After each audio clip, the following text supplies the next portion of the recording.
presented a very, very short summary of the sermon on the mountain. Dnes ráno sme si predstavili veľmi krátky súhrn Ježišovho kázania na hore. We saw how Matthew represents Jesus to the audience he is addressing to. Videli sme, ako Matúš predstavuje blahoslavenstva tomu svojmu poslucháčstvu Ježiša. A Savior who is living with us, ako nášho spasiteľa, ktorý žije medzi nami, more powerful than any other prophet, oveľa mocnejšieho než ktoréhokoľvek z prorokov, a Savior who defeated the devil, spasiteľa, ktorý porazil diabla, a healer and a deliverer. Uzdravovateľa a osloboditeľa. Then we said that Jesus presents the program that Jesus is giving us.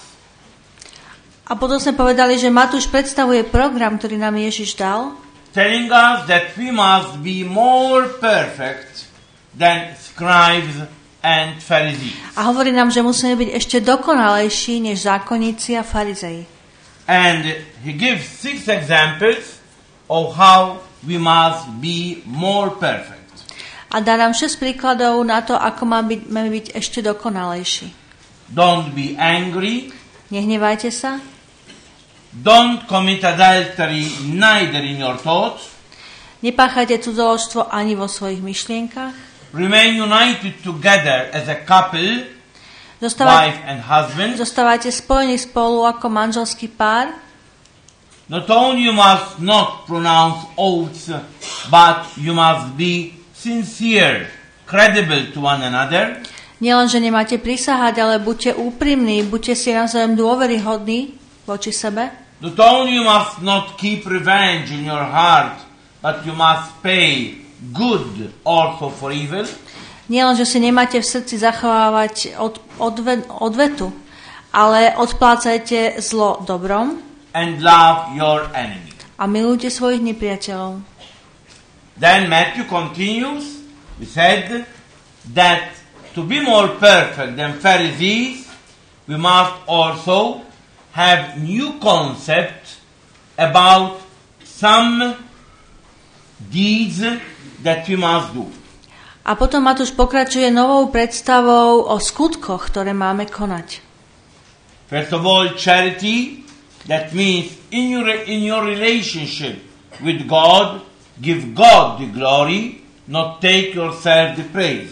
Prvom rade charita o milosrdenstvo. Máme tieto skutky konať pre Božiu slávu a nie pre svoj vlastný úžitok. In your prayer, try to be more intimate with the Father and not looking at the Father as somebody far from you. Vo svojej modlitbe buď bližší Bohu, hľaď na Boha ako na svojho Otca a nie ako na niekoho, kto je od teba vzdialený. Learn to forgive those who harm you. Nauč sa odpúšťať tým, ktorí ťa zranili. And when you fast, do not seek appreciation from others, but do it silently and on your own with your Father. A keď sa postíš, nehľadaj ocenenie od druhých, ale rob to v skrytosti, hľadaj ocenenie u svojho Otca. So we arrived here this morning. Takže sem sme sa dostali toto ráno. Now we're going to continue again to see what this sermon on the mountain consists of. A teraz budeme pokračovať, aby sme videli, o čom ďalšom sa v kázaní na hore hovorí. You can now already realize how the Sermon of the Mountain is the synthesis of all the teaching of Jesus. A už vidíme, že kázanie na hore je takým zhrnutím všetkého Ježišovho vyučovania. These are statements put one after the other. Sú to určité vyhlásenia zoradené jedno za druhým. It is a teaching, a catechesis that normally was being done in the first communities. Je to vyučovanie katechéza, ktorá sa normálne robila v prvých komunitách, v prvých spoločenstvách kresťanov. And this catechesis, that for sure it was the teaching of Jesus in various moments of his life. A bola to katechéza, ktorá zahŕňovala Ježišové vyučovania z rozličných chvíľ jeho života. Is being now summarized as the Sermon of the Mountain. A je to teraz zhrnuté do kázania na hore. Now, Jesus, he writes, so to say, the life of the disciple, how it must be. Ježiš potom hovorí o tom, ako má vyzerať život učeníka. And in chapter 6, beginning from verse 19, he begins to give us now the characteristic of a disciple of Jesus. A v kapitole 6 od verša 19 Ježiš nám vymedzuje charakteristiky učeníka, ako má vyzerať život učeníka. So here we can see that there is a big difference being a disciple of Jesus and being a disciple of the Pharisees and of the scribes. A vidíme, že je veľký rozdiel medzi tým byť učeníkom Ježiša a byť učeníkom farizejov a zákonníkov. Pharisees, to their disciples, they were teaching how to observe the law. Farizeji učili svojich učeníkov, ako naplňať zákon. But now, Jesus is teaching something higher. Ale Ježiš učí niečo vyššie. A disciple is not only the one who is observing the law. Učeník nie je len ten, ktorý naplňa zákon, but first, he is the one who treasure riches in heaven and not on earth. ale poprvé je to ten, ktorý si uchováva poklady v nebi a nie na zemi. And for sure here, he was also already referring to the high priests of his time, as also to the Pharisees, to the scribes, who were rich people. A práve tu odkazoval na zákonníkov a farizeov, ktorí v tej dobe boli bohatými ľuďmi. And so he is saying, treasure riches in heaven and not in earth. A preto povedal, zhromažďujte si poklady v nebi, nie na zemi. Second, in 6:22-23, be light for others. Po druhé, verš 22-23, buďte svetlom pre druhých. You remember Jesus saying to the Pharisees, do what they tell you, but not do what they do. Pamätáte si, že Ježiš povedal, robte to, čo vám hovoria, ale nie to, ako oni konajú. And so this means that the Pharisees were not doing what they were teaching. Inými slovami znamená to, že farizeji nerobili to, čo mu učili, že treba robiť. The authority of Jesus was because he was doing what he was preaching. Autorita Ježišova bola práve v tom, že on robil to, čo kázal. But here is different. Ale tu je rozdiel. The Pharisees were not doing this. Toto farizeji nerobili. But my disciple is saying Jesus must live what he is preaching. Ale Ježiš hovorí, moji učeníci musia žiť to, čo kážu, to, čo ja kážem. In verse 24, the same chapter, do not be slaves of money. Verš 24 v tej istej kapitole 6, nebuďte otrokmi peňazí. You cannot serve me and Mammona. Nemôžete slúžiť aj mne, aj mamone. He is not saying that money is not important. On nehovorí, že peniaze nie sú dôležité. In fact, also in his little community, Judas was the one who had the role of having the little money that the community had. Dokonca aj v jeho maličkom spoločenstve Judáš bol ten, ktorý mal na starosti to malé množstvo peňazí, čo mali k dispozícii. Perhaps the little money that people used to give them, and Judas was the one who was caring for that money. Možno práve to malé množstvo peňazí, čo im ľudia z času na čas dali, a Judáš sa o tieto peniaze staral. So it is not money in itself that is wrong, but it is the attachment to money. Takže peniaze sami o sebe nie sú zlé, je to tá príťažlivosť, závislosť naša na peniazoch, ktorá je zlá. And then he continues that beautiful teaching in verses 24, 35, where Jesus is saying to us, the disciple surrenders himself completely to God the Father. A potom v ďalších veršoch 25 až 35 je nádherné vyučovanie o tom, ako sa odovzdať Bohu Otcovi, ako dôverovať Bohu Otcovi. So do not worry for earthly things. Nebuďte ustarostení kvôli pozemským veciam. Look at the birds of the air. Pozrite sa na nebeské vtáky. Look at the lilies of the valley. Pozrite sa na polné lalie. And God cares for every one of them. A Boh sa stará o každú jednu z nich.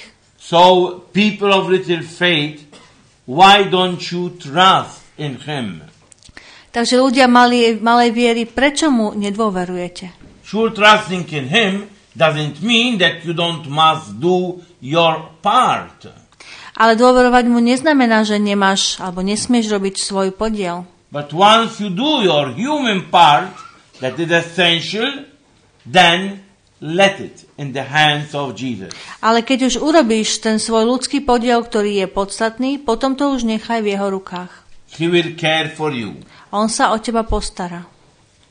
Beginning then this chapter 7, because the Sermon of the Mount consists in chapter 5, 6 and 7. A keď začíname v kapitole 7, lebo kázanie na hore je cez kapitoly 5, 6 až 7. Jesus says, do not judge other people. Ježiš hovorí, neposudzujte druhých ľudí. You can see that every statement refers to the Pharisees who are not doing what Jesus now is teaching. Ako vidíme, každé jedno vyhlásenie sa vzťahuje aj na farizeov, ktorí nerobili to, čo Ježiš teraz vyučoval. Pharisees were continuously judging others. Lebo farizei sústavne posudzovali ostatných. And this was the big battle that they had with Jesus. A to bol ten obrovský zápas, ten boj, ktorý oni zvádzali s Ježišom. And I am sure that if Jesus had to be amongst us physically today, that would be also the greatest battle that he will have with us. A som si istý, že keby Ježiš bol fyzicky prítomný uprostred nás v tejto dobe, aj teraz by to bol ten jeho najväčší boj s nami, ktorý by musel zvádzať. Many times we judge people of other religions. My posudzujeme ľudí iných náboženstiev často. We judge people because they do not do what we do. A posudzujeme ľudí aj preto, lebo nerobia to, čo robíme my. And Jesus is saying, you do not know the internal battle of that person. A Ježiš hovorí, ty nepoznáš vnútorný boj tejto osoby. You do not know what brought that person to that situation. A ty nevieš, čo priviedlo človeka do tejto situácie. You do not know what is the root of that anger in that person. Ty nevieš, čo je koreňom hnevu v tomto človekovi. Of that behavior in that person. Alebo tohto správania u tohto človeka. Only God can read the person. Iba človek sa vyzná v tomto iba Boh sa vyzná v tomto človeku. All of us, we carry a mask. Všetci nosíme masky. A mask that hides my true self. Maska, ktorá skrýva moje pravé ja. Many times I judge good, what in God's eyes is evil. Veľakrát niečo označím za dobré, hoci v Božích očiach je to zlo. And I judge evil, what in God's eyes is guiltless, is without guilt. Alebo označím za zlo to, čo je v Božích očiach bez viny. So Jesus He insists about this also with Nicodemus, if you remember. A A Ježiš na tom trvá, opakuje to rovnako ako u Nikodéma, ak si na to spomenieme. Do not judge one another, but let the judgment for God. Hovorí, neposudzujte sa navzájom, ale súd ponechajte Bohu.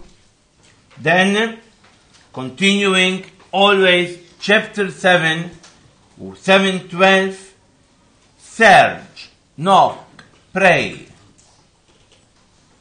Potom pokračujeme o verši 12. Modlite sa.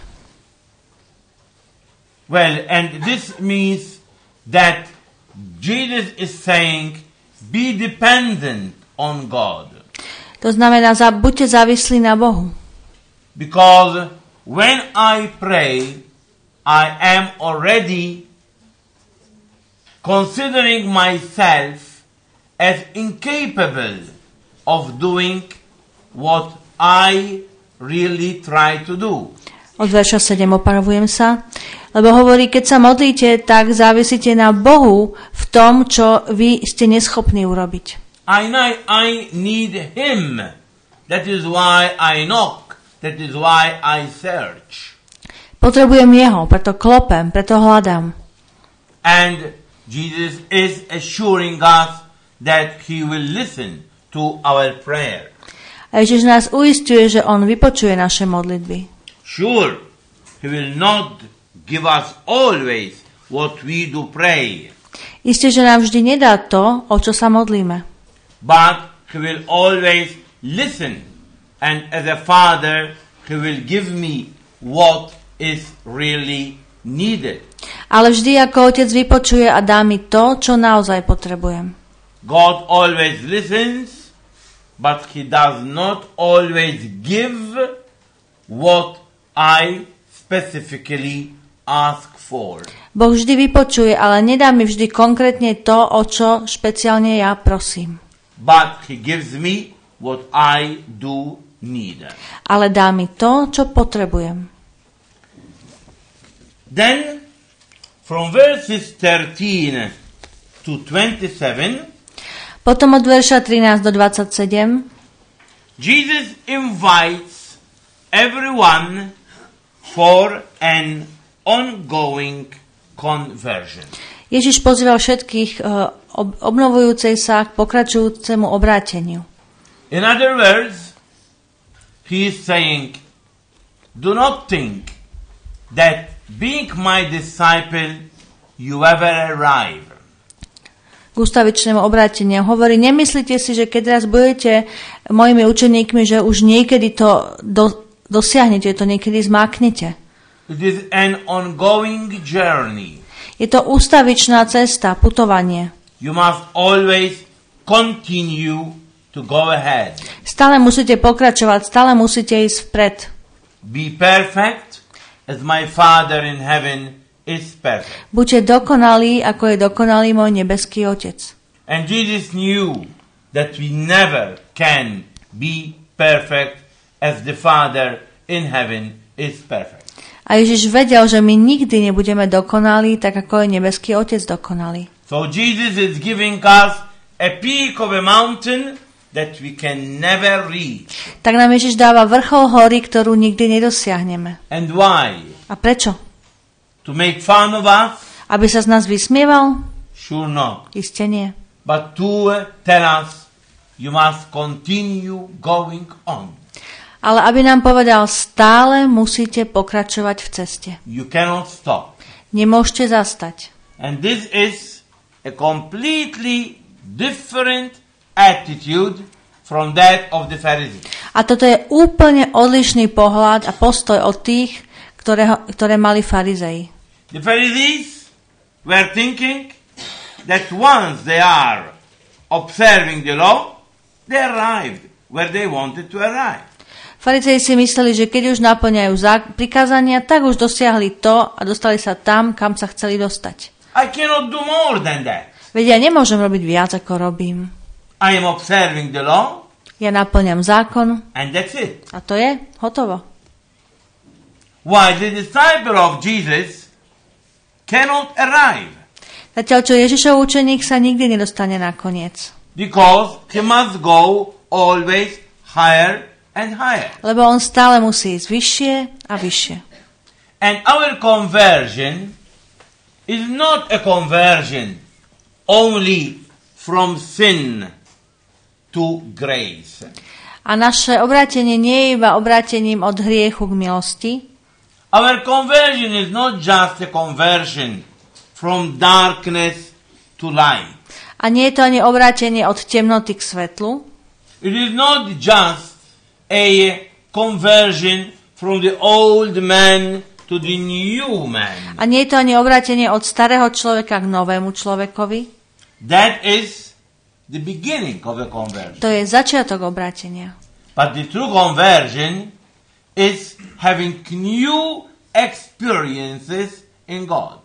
Ale tým skutočným obrátením mať nové skúsenosti s Bohom a v Bohu. Is going on always in knowing God. Znamená pokračovať stále v spoznávaní Boha. It's something that begins here Začína to niekde tu and continues in eternity. a končí vo večnosti. And neither in eternity we cannot stop. A dokonca ani vo večnosti sa to nezastaví. Because eternity is not enough Lebo to ani, know completely God. lebo ani večnosť sama nestačí na to, aby sme úplne spoznali Boha. In fact, many times we ask, but what shall we do there for all eternity? Veľakrát sa pýtame, a čo budeme celú večnosť robiť? Would it not be a bit boresome looking continuously at God? Nebude to tak trošku nudné stále sa pozerať iba na Boha? Be sure it will be not. Buďte si istí, že nebude. Because it is not a static looking at, Lebo to nie je statické niečo nemenlivé, na čo sa budeme pozerať. but it is something dynamic. Ale je to niečo dynamické, In other premenlivé. words, every moment, sure in eternity there are no moments, there is no time, Takže v každej chvíli, ale vlastne vo večnosti nebude čas, takže tam nebudú chvíle. but it's the only way how we can express ourselves. Ale to je jediný spôsob, akým sa tu vieme vyjadriť. Every moment is a new experience of God. Každá chvíľa bude novou skúsenosťou s Bohom. And all eternity is not enough to know God. A celá večnosť nám nebude stačiť, aby sme spoznali Boha. Because God is infinite. Pretože Boh je nekonečný. So it never stops. Takže to nikdy neskončí. And this is the conversion. A toto je obrátenie. On this earth it begins from passing from the valley and beginning the climbing. Začína to na zemi východom z údolia a začne stúpať nahoru. So it begins from the passing from the old man to the new man. Začíname prechádzať od starého človeka k novému. But then it continues in this ever new experience of God. Ale potom to pokračuje v tej stále novej skúsenosti s Bohom. Now, Jesus in this part of the Sermon on the Mountain, Ježiš v tejto časti kázania na hore, from verses 13 to 27, od verša 13 do 27, we are referring here to chapter 7. v kapitole 7, First of all, he is telling us the door is not wide.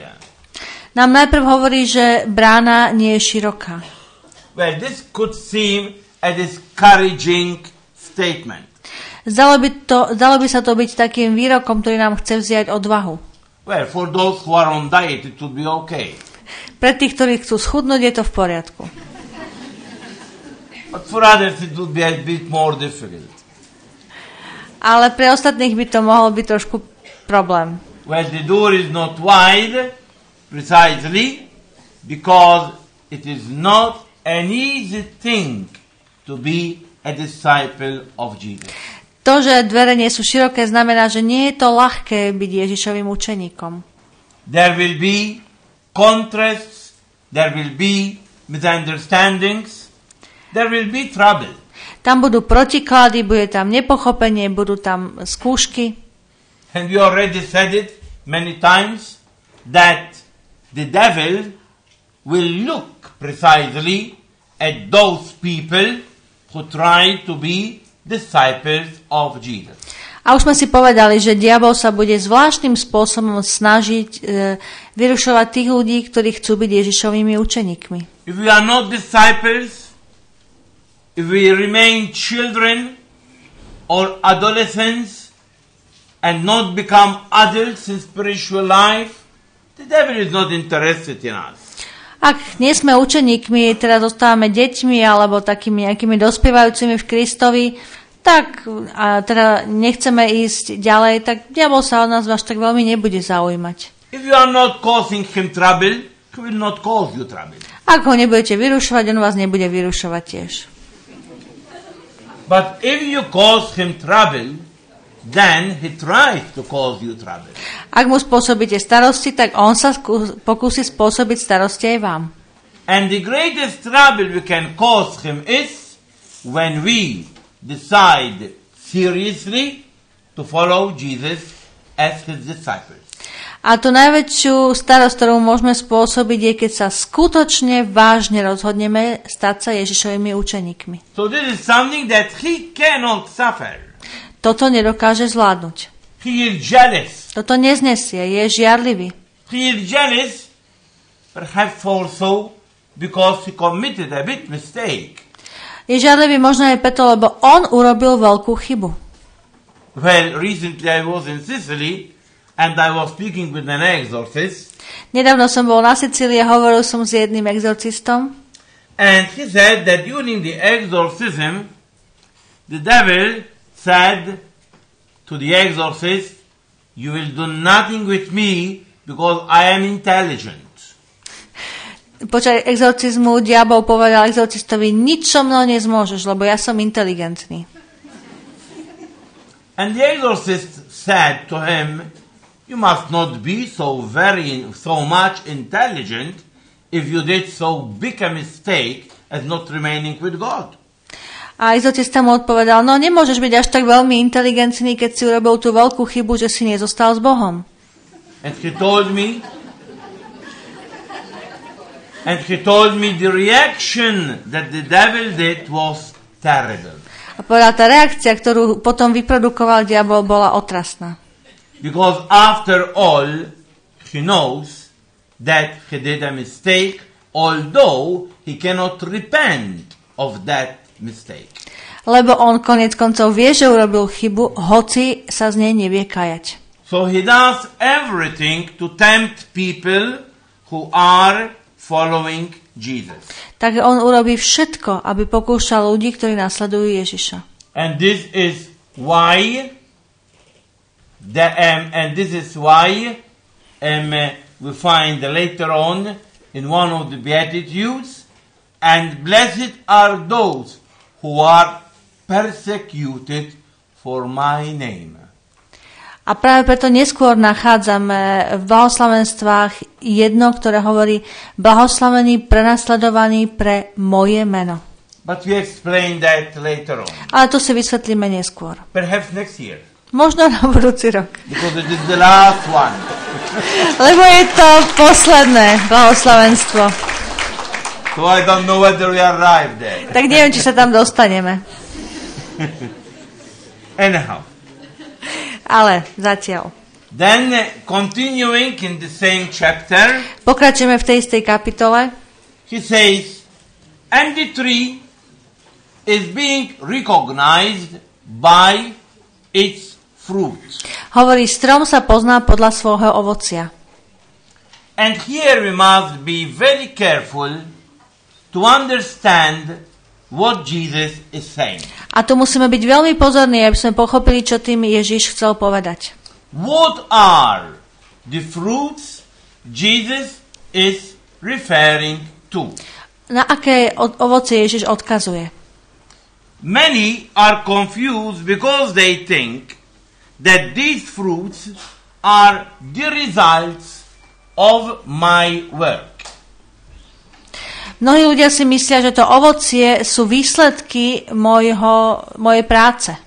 So the healings we are seeing, takže tie uzdravenia, ktoré vidíme, demons are coming out, oslobodzovanie od démonov, ktorí odchádzajú.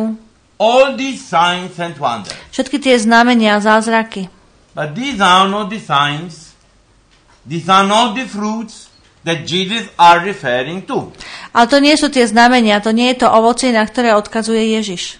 And in fact, in the same Matthew, Jesus says, and you will come in front of me, telling me that you made miracles, healed people, cast out demons, and I tell you, I do not know you. A v tej istej kapitole Ježiš dokonca hovorí, že poviete mi, že ste uzdravovali ľudí, vyháňali démonov, robili zázraky a ja vám poviem, ale ja vás nepoznám. So here you must be careful. Takže musíme dávať veľký pozor. I cannot say, oh, that tree is okay, that person is okay, because we are seeing healing, because we are seeing miracles. These are not the fruits. Nemôžeme povedať, že ten strom je dobrý, pretože vidíme zázraky, vidíme uzdravenia. To nie je to ovocie, o ktorej ide Ježišovi. So what are the fruits about which Jesus is speaking? Tak o akom ovoci Ježiš hovorí? The fruits are the living of the Beatitudes. Ovocím je život podľa blahoslavenstiev. Or if you want, the fruit of the Holy Spirit that we find in Galatians 5:22. Alebo, ak to chcete počuť inak, je to ovocie Ducha Svätého, ktoré nachádzame u Galatianov 5:22. That after all, the fruit of the Holy Spirit are a summary in very simple words of the Beatitudes. Lebo inými slovami, ovocie Ducha Svätého je veľmi jednoduchým súhrnom blahoslavenstiev. The fruit of the Spirit, St. Paul, are love. Ovocím Ducha Svätého u svätého Pavla je láska, Joy, radosť, peace, pokoj, patience, trpezlivosť, gentleness, jemnosť, humility, pokora, faithfulness, vernosť, control of yourself. Sebaovládanie. So these fruits we shall see are the living of the Beatitudes. Toto ovocie by sme mali vidieť, keď žijeme podľa blahoslavenstiev. Blessed are those who are meek. Blahoslavení, ktorí sú tichí. Blessed are those who are peaceful. Blahoslavení pokoja milovní. Blessed are those who are merciful. Blahoslavení milosrdní. Look, they are the fruit of the Holy Veď Spirit. sa pozrite, to je ovocie ducha. And the tree, it means a person, A strom, teda znamená to osobu, can be judged whether he is a strong spiritual person or not from this fruit, not from the results of his work. Takže človek, či je silný v duchovnom zmysle, sa dá posúdiť podľa tohto ovocia a nie podľa výsledkov, ktoré má jeho práca. Not from the charisms, Nie podľa chariziem. because the charisms are gifts given directly by God, independently of the holiness of the person. Lebo charizmy sú dary dané priamo Bohom nezávisle od svetosti daného človeka. Also Judas was a healer. Lebo aj Judáš uzdravoval. Perhaps also Judas cast out demons. Pravdepodobne aj Judáš vyháňal démonov. But Judas was not leading a holy life. Ale Judáš neviedol svätý život. So my holiness doesn't depend on the charisms I have, Takže moja svätosť nespočíva na charizmách, ktoré mám, nezávisí od nich, but my holiness depend on the way I am living. ale moja svätosť závisí na spôsobe, ktorým žijem. It depends, my holiness, on the fruit of the Holy Spirit or the living of the Beatitudes. Moja svätosť spočíva na ovoci Ducha Svätého alebo teda na živote podľa blahoslavenstiev. So this means being true disciples of Jesus. Toto znamená byť pravým Ježišovým učeníkom. Being true disciples of Jesus, it means that Jesus becomes the center of my life. Byť pravým Ježišovým učeníkom znamená, že Ježiš sa potom stane stredom môjho života. Becoming the center of my life, it doesn't mean that from early morning to late night, I am thinking always about Jesus. To, že Ježiš je centrom môjho života, neznamená, že od skorého rána do neskorej večere sústavne premýšľam iba o Ježišovi. There are Christians who give a bad idea of Christianity. Sú kresťania, ktorí vytvárajú zlý dojem o kresťanstve. They have always a gloomy face. Vždycky majú takú zasmušilú tvár. They never say a joke. Nikdy nepovedia vtip.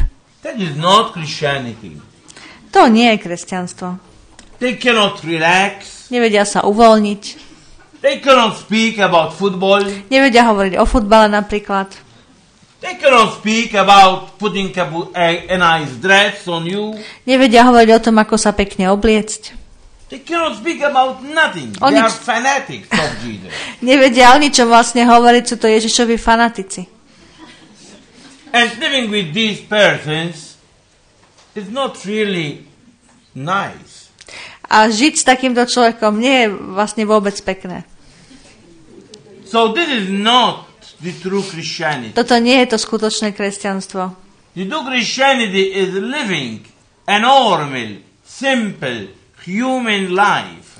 Skutočné kresťanstvo žiť normálny, jednoduchý ľudský život. But where Jesus remains the center. Ale v ktorom Ježiš zostáva v strede. So where everything is being put in its own place. Kde všetko je na tom svojom správnom mieste. Not putting one thing before the other. Nie je jedna vec vysunutá nad tie ostatné. Not giving in life importance to things that have no importance, and then leaving aside things that are important. Nedávať význam veciam, ktoré nie sú dôležité, a odsúvanie vecí, ktoré sú dôležité. So the true disciple of Jesus is not the one who tries to be a fanatic. Takže ten pravý Ježišov učeník nie je ten, ktorý sa snaží byť fanatikom. But is the one who does everything in the light of Jesus. Ale je to ten, ktorý všetko robí v Ježišovom svetle. Knowing that Jesus is with him and that everything he is doing it in his light and under his guidance. Vie, že Ježiš je s ním a všetko, čo robí, robí v jeho svetle a pod jeho vedením. And Matthew ends this teaching of Jesus, the Sermon of the Mountain. A Matúš končí túto reč na hore, toto vyučovanie Ježišovo, by saying, build yourself on solid rock. Tým, že povie, postavte sa, budujte sa na pevnej skale. Because if you build your house on sand, lebo ak svoj dom vybudujete na piesku, then very easily that when the wind comes, it will throw everything away. Veľmi ľahko, keď príde vietor, všetko zhodí. And your house will be demolished. A váš dom bude zrúcaný. And so, what Jesus is saying, build on a rock.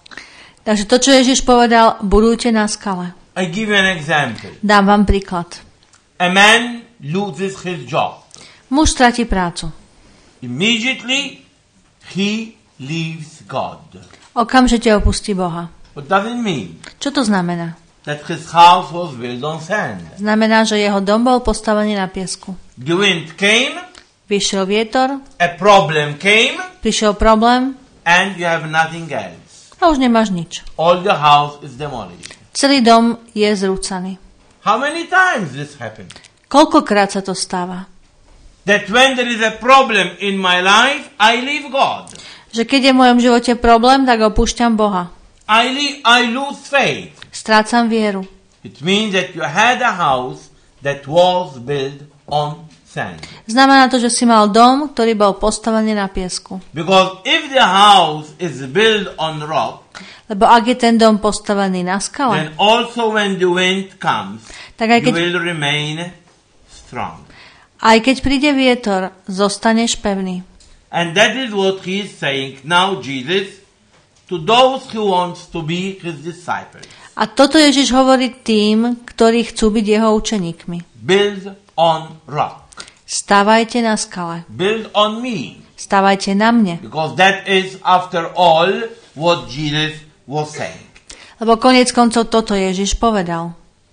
Sure, we cannot reach joy in this world. Isté, v tomto svete nemôžeme dosiahnuť radosť. Because we are always troubled, disturbed, persecuted. Máme stále starosti, stále nás vyrušujú, sme prenasledovaní. And it is always a battle. Je tu stále zápas. But as you can see here, Jesus, in the Sermon of the Mount, he is giving us a program, a project. Ale ako vidíme, Ježiš nám v kazaní náhore povedal taký program, taký náš projekt. The project for a disciple. Dal nám taký projekt pre učeníkov. A